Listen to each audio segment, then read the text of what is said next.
दोस्तों, पृथ्वी पर अनेकों महादानी राजा हुए हैं, जिनमें से एक अनराज कर्ण भी है। परंतु आज हम आपको महाभारत के समकालीन राजा मोरध्वज के बारे में बताने जा रहे हैं, जिनके बारे में बहुत ही कम लोग जानते हैं। इन्होंने अपने पुत्र के शरीर को काटकर शेर को खाने के लिए दान में दे दिया था। आइए जानते हैं इस संपूर्ण कथा के बारे में।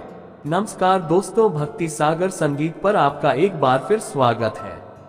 महाराज मोरध्वज रतनपुर राज्य के राजा थे, जिसकी राजधानी आरंग थी।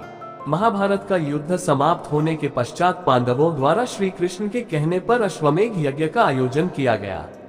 अश्वमेध यज्ञ के बाद घोड़ा छोड़ा जाता है और वह घोड़ा जहां तक जाता है वहां तक उस राज्य के राजा की दास्ता स्वीकार कर ली जाती है।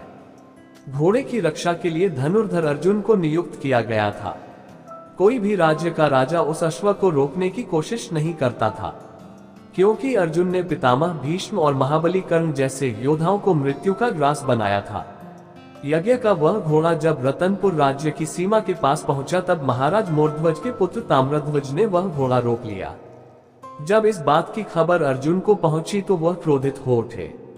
सेना सहित अर्जुन वहां पर पहुंचे और उस बालक से कहा, तुमने जिस घोड़े को पकड़ रखा है वह चक्रवर्ती सम्राट युधिष्ठिर के अश्वमेध यज्ञ का घोड़ा है, जिसकी सुरक्षा में मैं स्वयं खड़ा हूँ। इस घोड़े को पकड़ने का साहस किसी भी राज्य के राजा ने नहीं किया। जिस राज्य में इस घोड़े ने अपने पैर रखे हैं, उस राज्य के राजा ने युधिष्ठिर की दास्ता स्वीकार कर ली है। मैं तुम्हारी भूल समझकर तुम्हें क्षमा करता हूँ, इसलिए तुम ये घोड़ा छोड़ दो। इस बात पर ताम्रध्वज ने अपनी वीरता का परिचय देते हुए कहा कि है अर्जुन, सिर्फ आप ही कहोगे या मेरी भी सुनोगे? मैं रतनपुर का भावी सम्राट ताम्रध्वज हूँ। मेरे पिता मोरध्वज है और माता विद्याधरणी है। मैं क्षत्रिय पुत्र हूँ और क्षत्रिय कभी किसी का दास नहीं होता। बालक ताम्रध्वज की वीरता को देख अर्जुन चकित रह गए। अब तक जिसे वह एक साधारण बालक समझ रहे थे, वे एक श्रेष्ठ धनुर्धर थे और ताम्रध्वज को गंभीरता से लेते हुए दोनों के बीच भयंकर युद्ध चालू हो गया। ताम्रध्वज ने अर्जुन का वीरता पूर्वक सामना किया और अपने एक तीर से महाबली अर्जुन को मूर्छित कर दिया। अर्जुन को वहीं छोड़ ताम्रध्वज घोड़ा लेकर अपने नगर गए, जहां उनका भव्य स्वागत किया गया। जब अर्जुन मूर्छित अवस्था से बाहर आए तो उनके समक्ष श्री कृष्ण बैठे थे। अर्जुन ने श्री कृष्ण से कहा, हे भगवान, ये सब आपकी माया का ही चमत्कार है, अन्यथा वह बालक युद्ध में अर्जुन से नहीं जीत सकता था। इस पर श्री कृष्ण ने अर्जुन से कहा कि अर्जुन, तुम अभी भी भ्रम में हो। तुम ये सोचते हो कि संसार में तुमसे बड़ा योद्धा कोई नहीं है और तुमसे बड़ा मेरा भक्त भी कोई नहीं है। अर्जुन ने श्री कृष्ण से कहा, क्या ये सत्य है माधव? श्री कृष्ण ने कहा कि तुम्हें अपने से बड़ा योद्धा मिल ही गया है, और अगर अब अपने से बड़ा दानी और भक्त भी देखने की इच्छा है तो बताओ। अर्जुन ने श्री कृष्ण से कहा कि मैं अवश्य ही उस भक्त के दर्शन करना चाहूंगा जो मुझसे भी बड़ा आपका भक्त है। तब भगवान श्री कृष्ण और अर्जुन ब्राह्मण का वेश धारण कर तथा यमराज एक सिंह के भेष में रतनपुर राज्य की ओर प्रस्थान किया, जहां राजा मोरध्वज का राज दरबार लगा था। जैसे ही राजा मोरध्वज को इस बात की खबर लगी कि साधु उनके राज दरबार में आए हैं, तुरंत उन्होंने अपना सिंहासन छोड़ साधुओं को प्रणाम कर आशीर्वाद लिया। ब्राह्मण रूपी श्री कृष्ण ने राजा मोरध्वज से कहा कि हमने तुम्हारे दान की बहुत प्रशंसा सुनी है।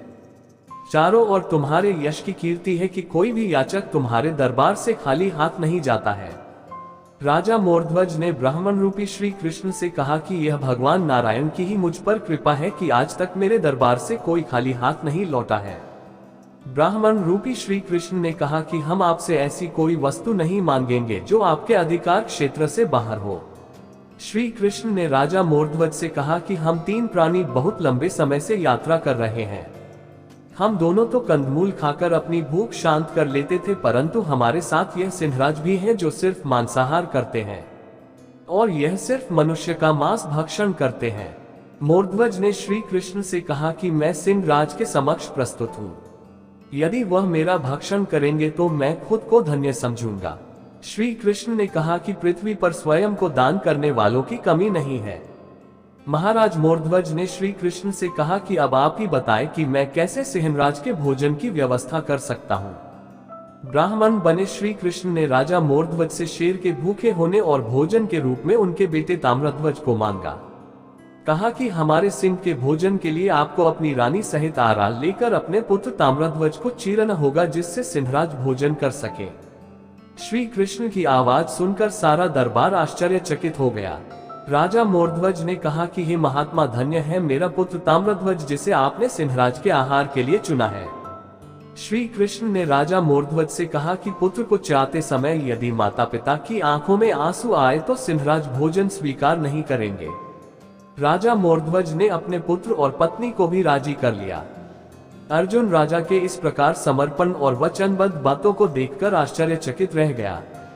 इसके बाद राजा ने आरा उठाया और अपने इकलौते पुत्र के सिर पर रखकर परमपिता परमात्मा का स्मरण करते हुए अपने पुत्र को चीर दिया। आरे से निरंतर उनके शरीर के 2 भाग किए जा रहे थे। इस तरह ताम्रध्वज का शरीर 2 भागों में बंट गया। राजा मोरध्वज ने ब्राह्मण से कहा कि महात्मा अपने सिंह को भोजन करवाए। सिंहराज ने आगे बढ़कर ताम्रध्वज का दाया भाग खा लिया। तभी ताम्रध्वज की माता की बाईं आंख से आंसू टपक पड़े। श्री कृष्ण ने महारानी से पूछा कि यह आंसू किस लिए? तब रानी ने कहा कि महापितृ भक्त ताम्रध्वज के दाहिने अंग को तो आपने स्वीकार कर लिया, परंतु वाम अंग को छोड़ दिया, इसी कारण मेरी बाईं ओर से आंसू निकल पड़े। इस दृश्य को देख अर्जुन का घमंड चूर चूर हो गया। भक्ति का ऐसा प्रकाश अर्जुन ने अपने जीवन में कभी नहीं देखा था। इसके बाद ब्राह्मणों के लिए सात्विक भोजन की व्यवस्था की गई। श्री कृष्ण ने राजा मोरध्वज से कहा कि तुम्हारे पुत्र को बैकुंठ में स्थान मिलेगा। ईश्वर तुम्हारे दान भक्ति से अति प्रसन्न रहता है और वह कभी अपने भक्तों का अहित नहीं करेंगे। ब्राह्मण रूपी श्री कृष्ण ने राजा से कहा कि अपनी दाहिनी तरफ देखें, आपके अलौकिक कार्य का फल आपको मिल चुका है। जैसे ही राजा ने अपनी दाहिनी तरफ देखा, ताम्रध्वज जीवित अवस्था में खड़ा था। अपने पुत्र को देख रानी ने उसे गले से लगा लिया। राजा मोरध्वज ने ब्राह्मण से कहा कि आप कौन हैं और किस कारण आपने मेरी इतनी कठिन परीक्षा ली। भगवान श्री कृष्ण ने अपने विराट रूप के दर्शन राजा मोरध्वज को दिए और मोरध्वज श्री कृष्ण के चरणों में गिर गए। ये दृश्य देख अर्जुन उस महादानी राजा मोरध्वज के पैरों में गिर गए और इस तरह अर्जुन का अहंकार नष्ट हो गया। दोस्तों, यदि आपको ये कहानी पसंद आई हो तो प्लीज वीडियो को लाइक करें, शेयर करें और चैनल को सब्सक्राइब करना न भूलें। धन्यवाद।